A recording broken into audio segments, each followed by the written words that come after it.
जर धूळ साचलेली असेल तर आपला चेहरा, आपलं जे तोंड आहे ते चांगलं दिसेल का? स्पष्ट दिसेल का? नाही.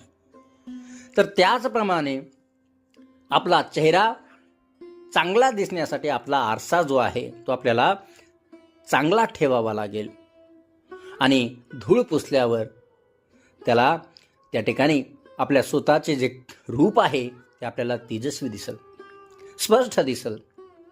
त्याचप्रमाणे आपली अवस्था या आरशासारखी आहे.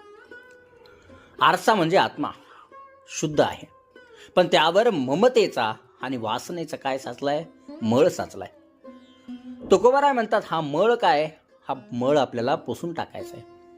आणि एकदा का हा मळ पुसून टाकला, इंद्रियांवरती जय मिळवला, विजय मिळवला, की मग आपल्याला अंतरीच्या आनंदाची प्रचिती येईल.